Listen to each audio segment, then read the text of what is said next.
Bismillahirrahmanirrahim. Hello, salam, and welcome to #What the Patriarchy, where we are working to completely uproot the patriarchy from Islam.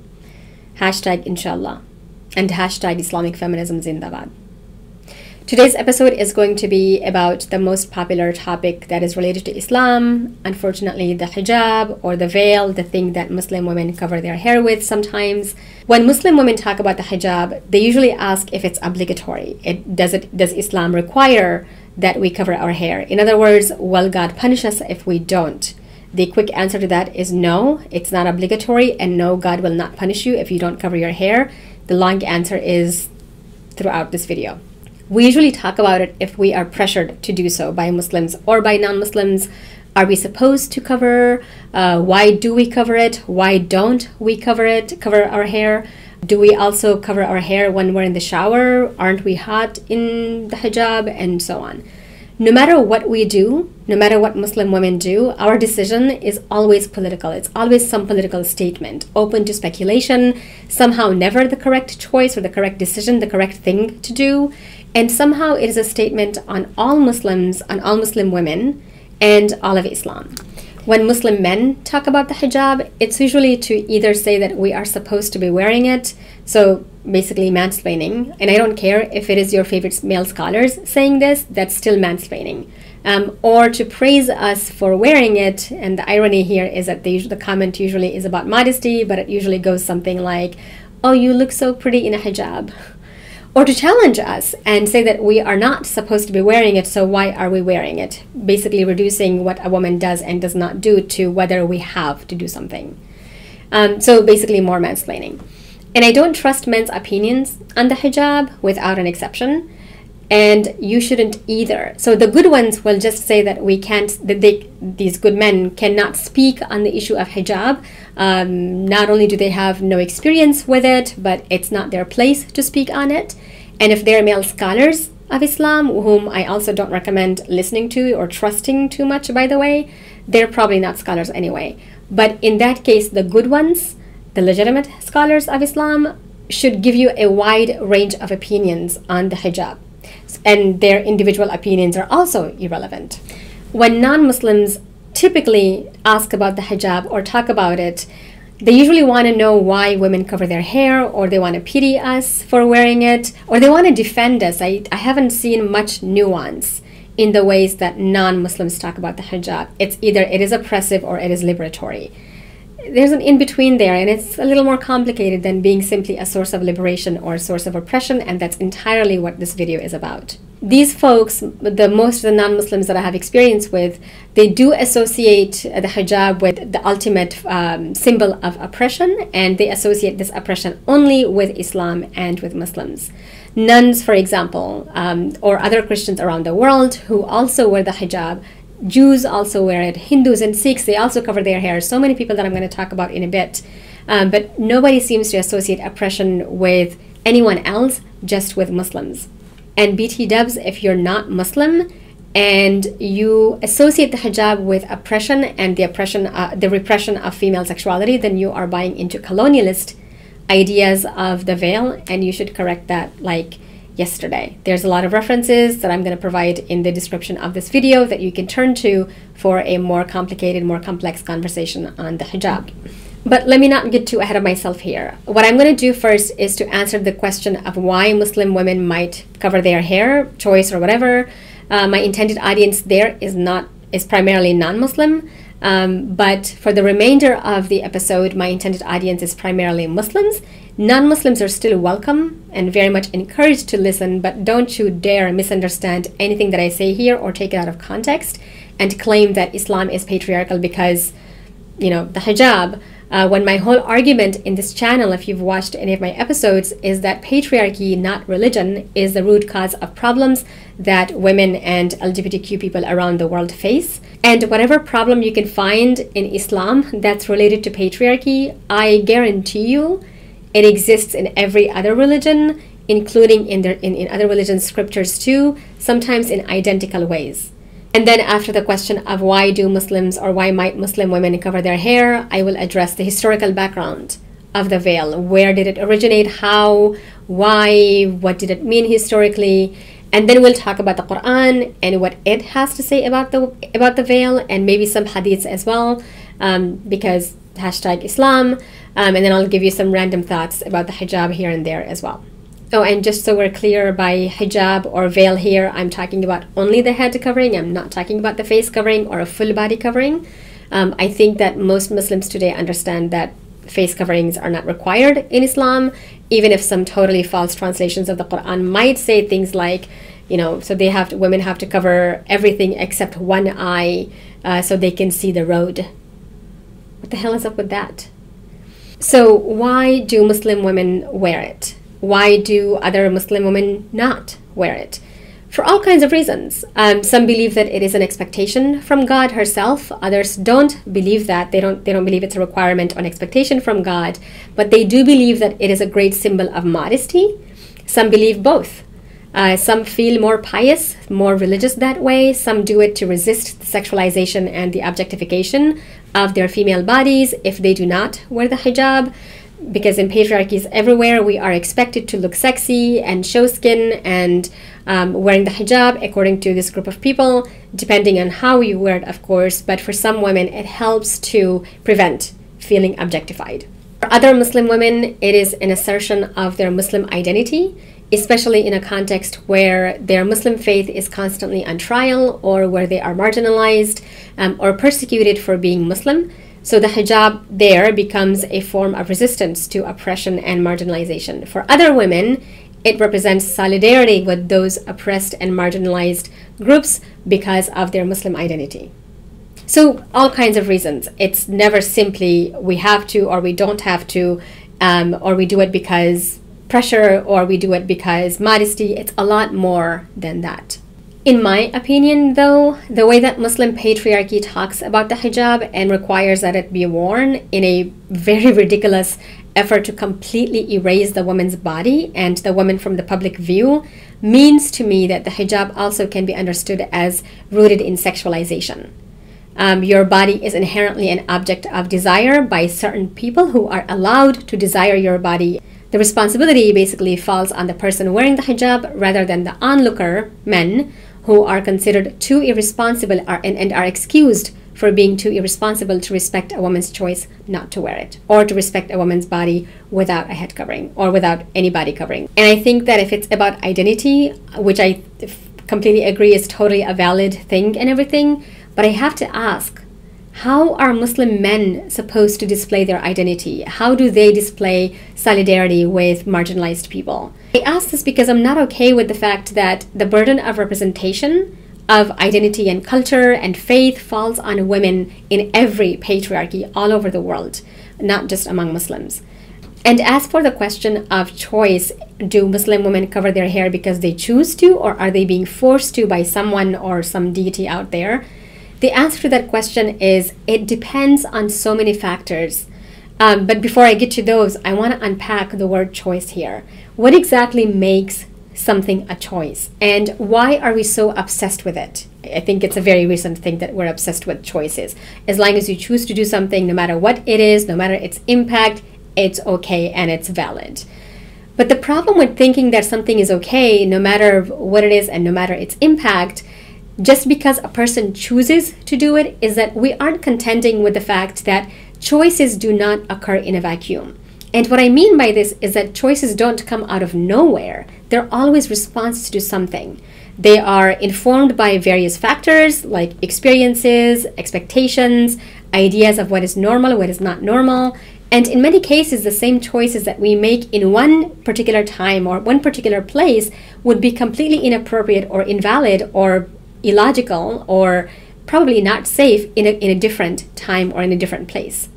And the other problem with with the idea of choice here is that we're not defining the word choice here. So can we talk, for example, about the fact that having to show skin is also not always a choice? The Western beauty standards that we are smothered by on a daily basis are also not choices that we're given. They are expectations. They are social requirements that come with consequences if we do not fulfill them and do not live up to them. Breast reduction, breast enlargement, clitoridectomy, the idea that your clitoris, your genitalia, need to look a particular way in order to be considered appealing to men primarily. These are not inherent choices. Nobody wakes up one day and says, I'm going to go ahead and, enlarge my breasts. That choice is informed by something else, something beyond us. So they are responses. These choices, or the things that we're calling choices, are responses to expectations, to pressure, to things that we have to do in order to be considered attractive and desirable.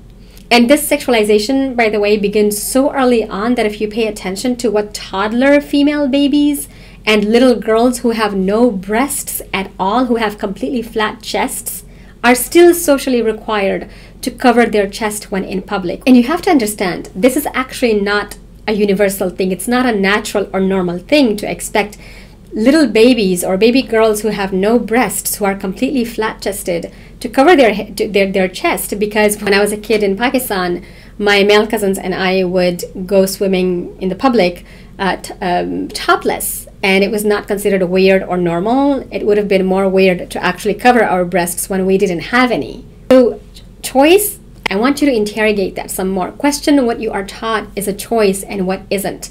Ask yourself how many of us choose to wear dresses of a certain length when in professional spaces. How many of us are comfortable in those? How many of us choose to wear blazers? I hate blazers. How many of us choose to wear high heels and makeup in order to look attractive and sometimes professional in certain settings? How many of us choose not to come to work in pajamas? I mean, I would love to live in my pajamas. They're so comfortable. Or how many women choose, quote unquote, to change our last names after marriage to a man? Similarly, how many of us choose, again, supposedly, to give our children the last names of our husbands instead of our own? How is this a choice when it is so explicitly gendered? And who is this choice the supposed choice available to exactly? Why don't men in heterosexual marriages ever seem to choose to change their last name or give their kids their mother's last name? So the point that I'm making here is that what we call choices are actually not really choices. They are more complicated than that. They are decisions that we make that are informed by and sort of enforced by things beyond us. Non-Muslims also sometimes ask me if the hijab is a violation of human rights or in any way related to human rights issues. This is interesting, I think. I mean, it's not inherently related to a human rights issue, but it can be, right? When it is forced on you and when it is denied to you, then it becomes a human rights violation. It becomes a violation of somebody's rights. You have to understand that being denied the right to wear the hijab is just as much about the control of the female body as being forced to wear it is. So just like I just mentioned that sometimes we have to look certain ways or behave certain ways or dress certain ways because otherwise we might get weird looks or we might be treated in a way that we're not comfortable with, the hijab works in similar ways. Depending on the kinds of spaces that you're in, the hijab may be the appropriate or the better choice versus not wearing it. In other spaces or contexts, it may not be an appropriate choice. It's not necessarily a permanent decision either, and many Muslim women take it on and off, depending on the context and location and a bunch of other factors. And some try it on for a few months or just a couple of days maybe. They decide that it's not for them, so they take it off. Others never try it. Some do decide to wear it permanently and have been doing it since their teenage years, which is typically the age that many Muslim women begin covering their hair or following what they believe are obligations and requirements from Islam. Now, me personally, I wear it sometimes. I don't wear it other times. I generally don't wear it because I don't look good in it to me. And you have to understand, I need to look good to myself. That's very important to me.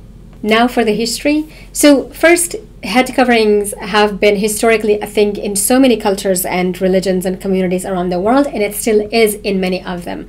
That includes many South Asian religions, Hinduism, Jainism, Sikhism, for example, and then also many religions that originated in the Middle East, like Zoroastrianism, Judaism, Christianity, Islam, obviously.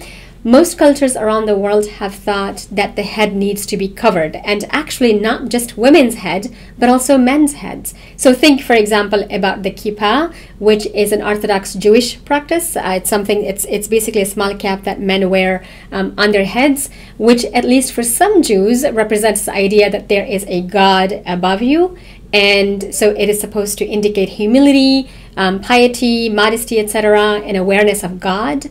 And this applies to married and unmarried Orthodox Jewish men, whereas according to Orthodox Jewish traditions, women have to cover their hair only when they're married, which is really, really fascinating. In Jewish history too, at different times, the head covering was a way to distinguish themselves from non-Jews, and we will come back to this idea for Islam as well, because many Muslims historically thought this way about the hijab too.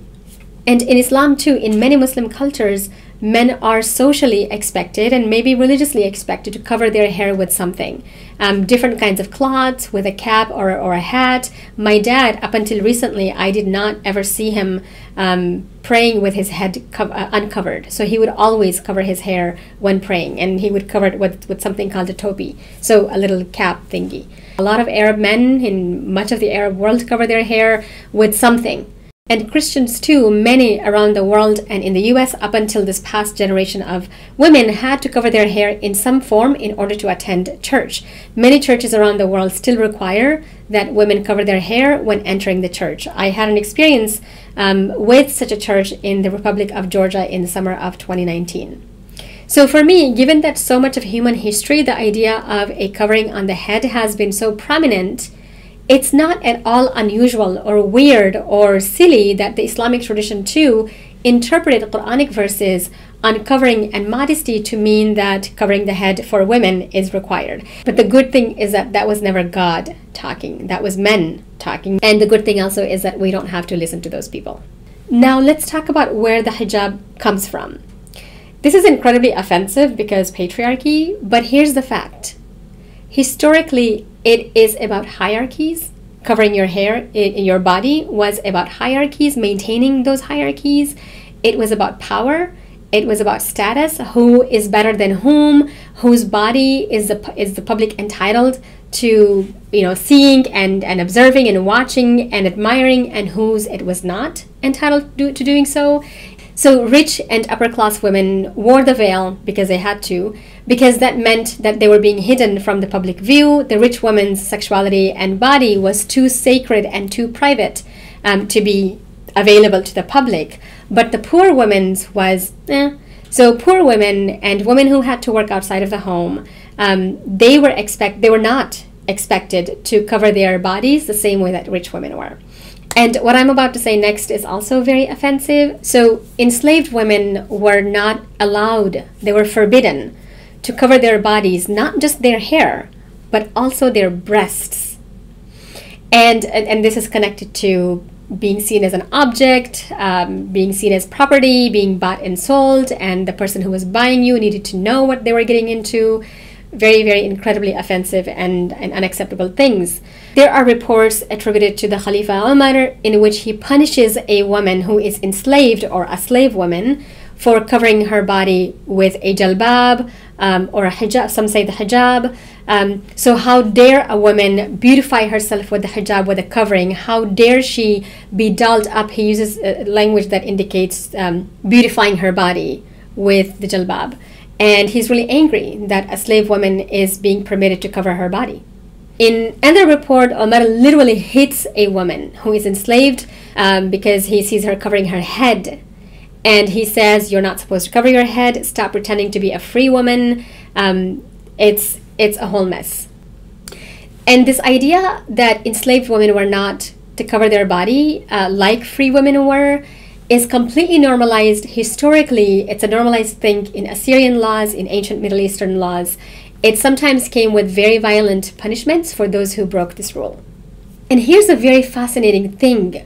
Muslim jurists did think and write a lot about Umar's opinion on the hijab for enslaved women, but y'all, they also literally concluded that enslaved women were not allowed to cover their heads and that they could even pray without a head covering. And it doesn't end.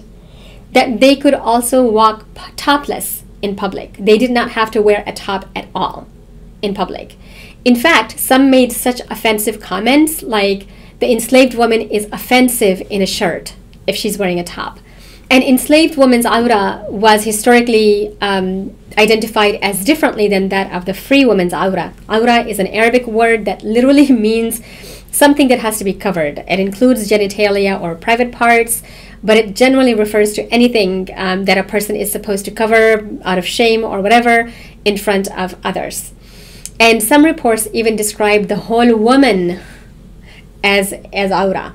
What's so ridiculous is that I've seen Muslims on the internet, or patriarchal Muslims who promote the hijab uncritically, casually pointing this slave-free distinction out as if it's nothing. So here, in this example from Reddit, we have a Muslim dude bro who conveniently uses these references of past Muslim dude bros who explicitly prohibited enslaved women from covering their hair by making it about symbolism. A Reddit dude bro thinks that it's about symbolism and that all women who cover are like free women and all women who don't cover are like enslaved women.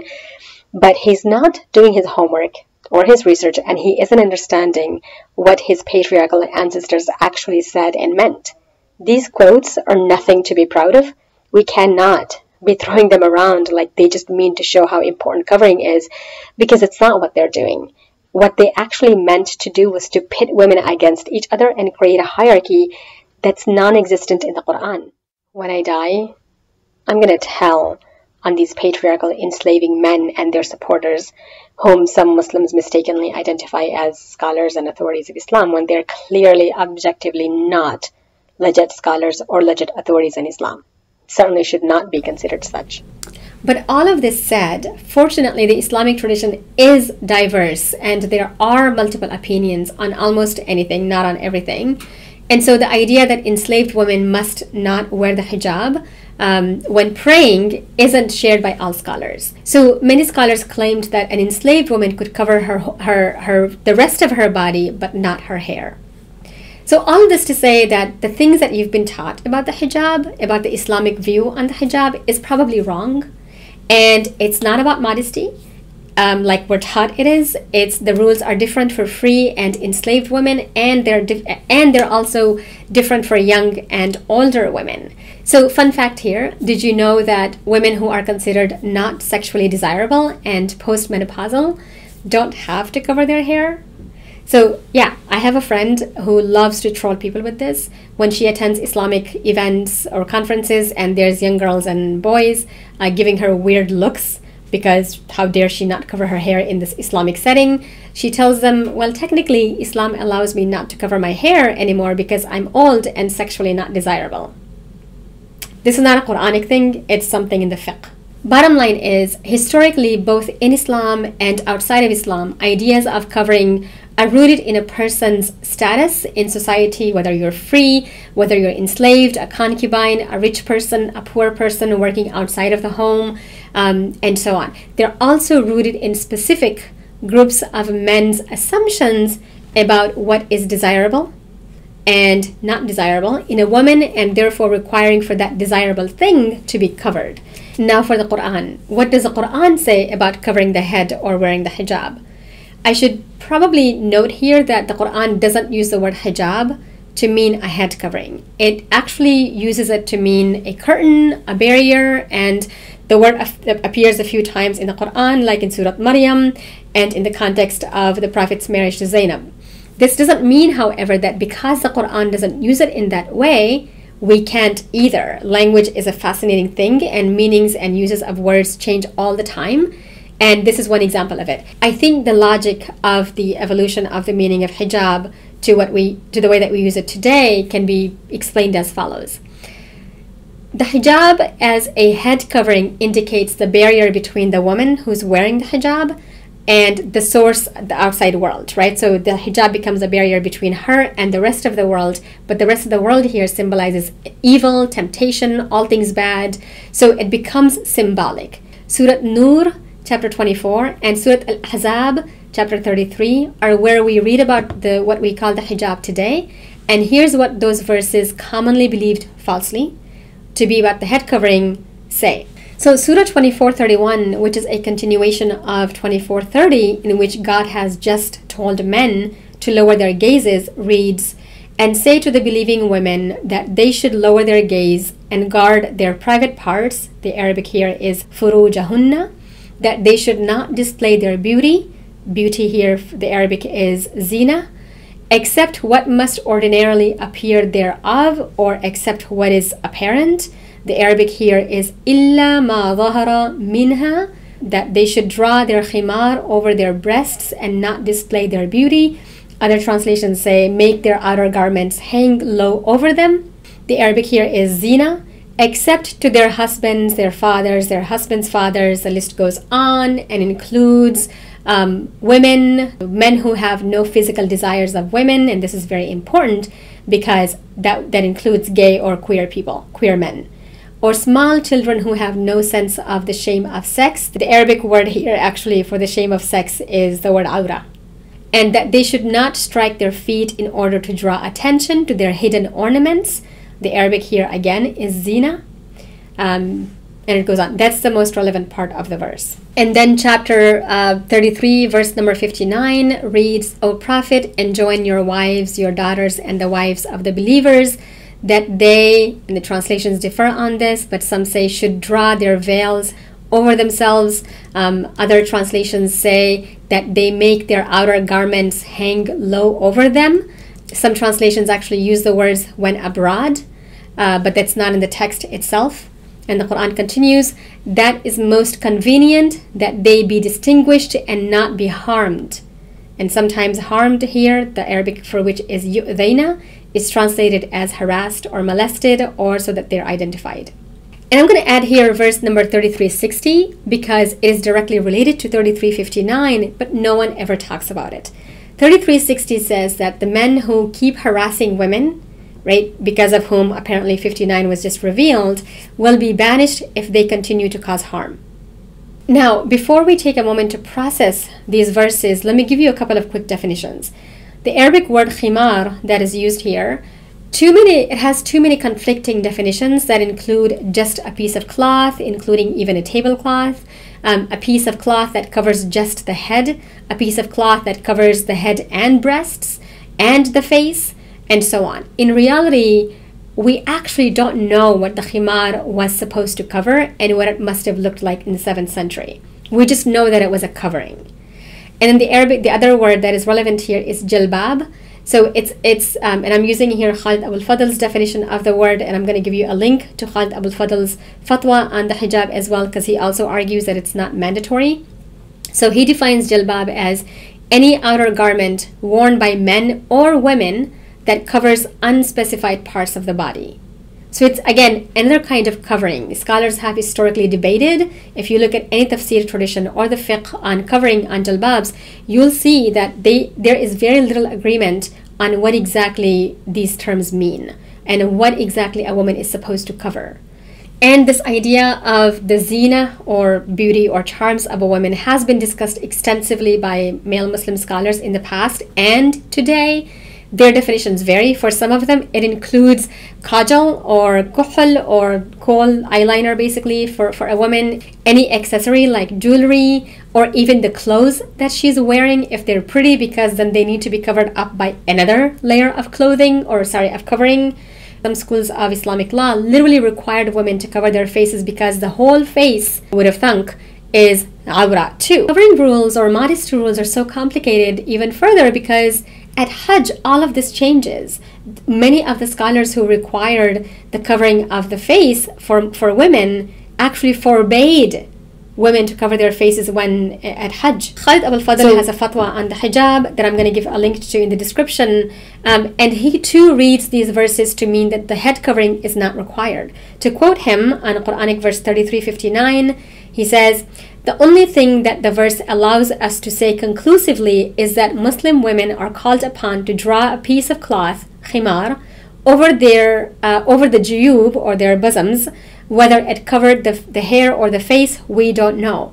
In other words, the Quran in this verse calls upon women to cover their bosoms. Anything beyond that would require extensive research into the social practices of khimar dressing at the time of revelation, and the historical evidence is far more diverse and complex than many contemporary scholars assume it to be.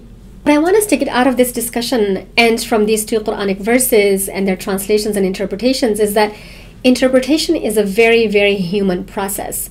The verses themselves don't define the key terms like zina and aura, or beauty and charm and all of that, or what must ordinarily appear thereof. The interpretations are going to be subjective, and they have to be because the verses here are not setting an objective standard of modesty. Very easily, anyone can argue that the head or the hair is something that in most cultures must ordinarily appear thereof. Who decides what these terms mean, and why weren't women historically consulted before these interpretations or interpretive decisions were made? I mean, I have opinions, okay, on men's voice and certain men's laughter, for example, and certain men's faces, and certain men's recitation of the Quran. But the historical Islamic tradition even decided that a woman's voice is awra. What even?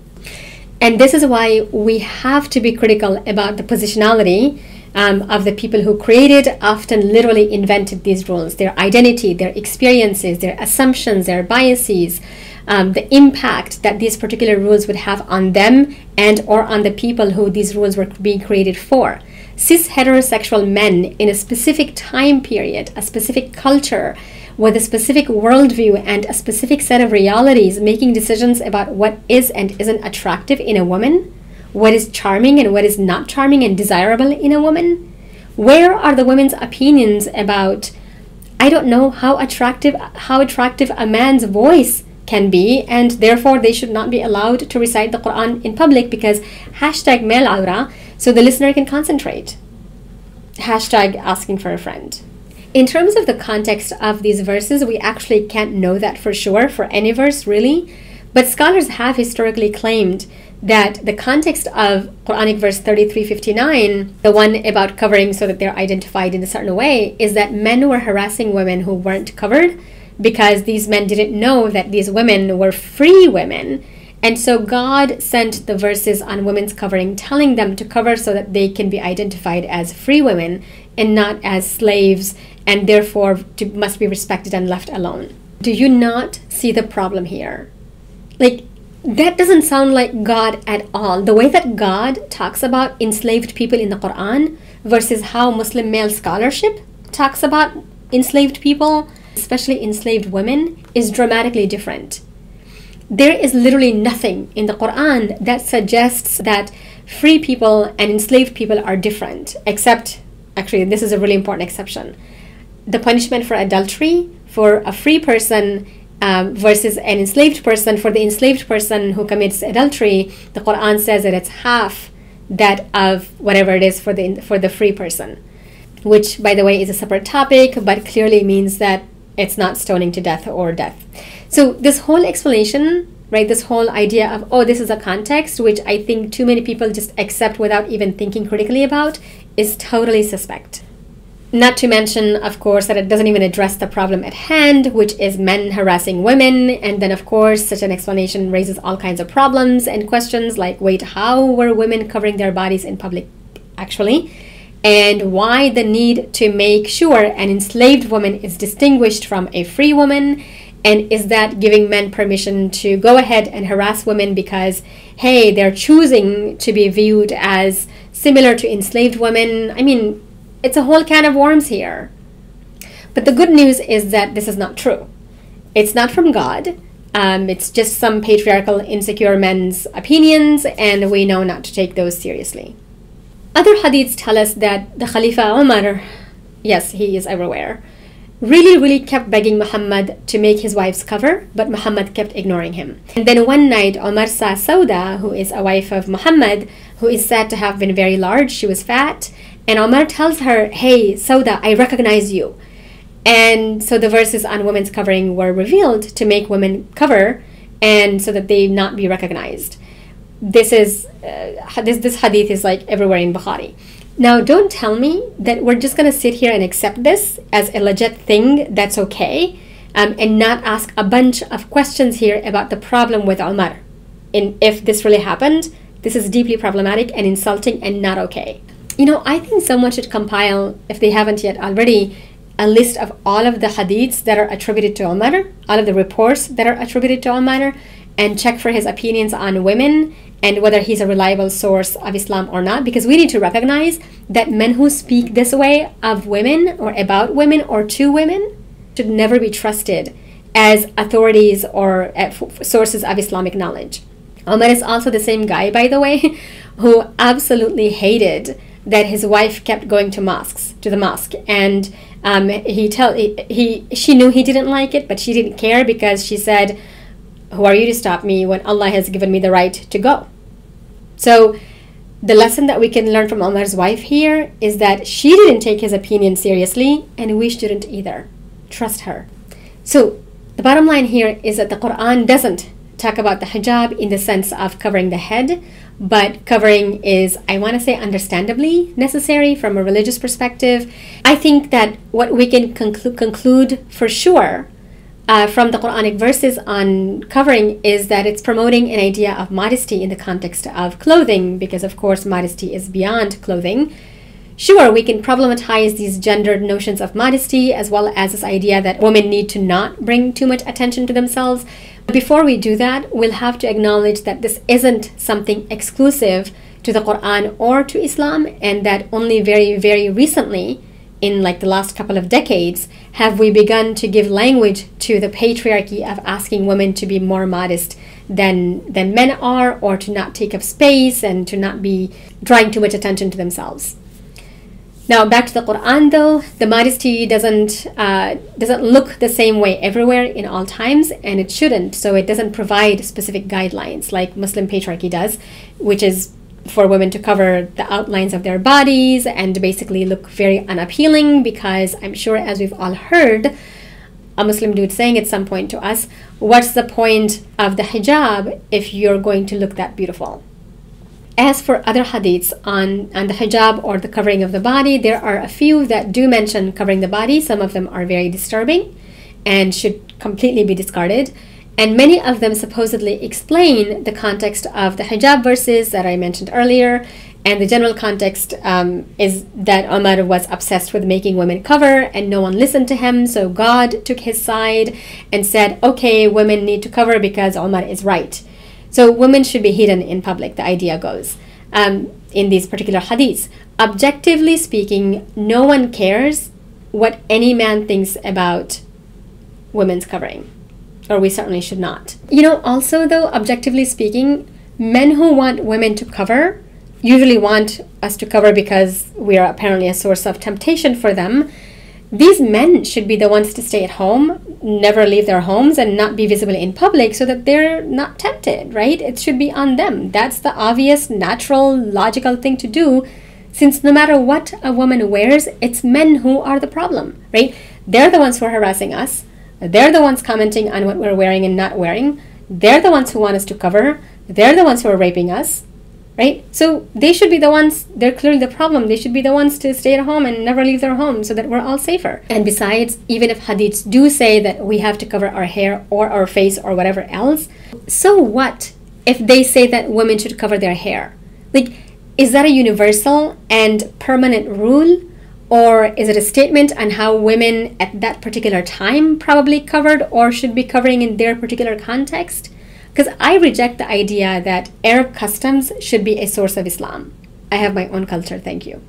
Okay. I need to end this, but I have to ask here, I don't know why men don't wear the hijab. I haven't received a compelling and convincing argument, convincing answer to the question of why don't men wear the hijab or cover their hair. And also, sure, men don't have to wear the hijab according to what apparently all the male scholars of Islam have decided, but are they forbidden from covering their hair, from doing so? No, right? They're not. So why don't they do it? So anyway, I'm going to stop here. Just a quick recap of what we've talked about in this episode. We talked about the hijab. Why do Muslim women wear it? Or do Muslim women wear it because it's a choice? Because apparently then that's okay, but it's not okay if they're not doing it by choice. So we questioned what even a choice means. We talked about how choices never really happen in a vacuum. They're always informed by larger factors or other things beyond us. We talked about the Quranic verses on the hijab, and we discussed the problems with the translations and interpretations of those verses, and we unpacked them to show that actually the Quran doesn't require that we cover our hair. And we talked about the history of where the ideas of, or how the ideas of veil are related to status, a person's status in society based on freedom or age and so on. And so, in other words, these ideas of the veil are rooted in very problematic things, and that history is important because some of that does make it into a lot of the fiqh and the interpretations, tafsir on these particular verses, because they are very problematic. The verses themselves are not problematic, their interpretations are problematic. Right, so that's all I have for today, and I will see you next episode. Salam.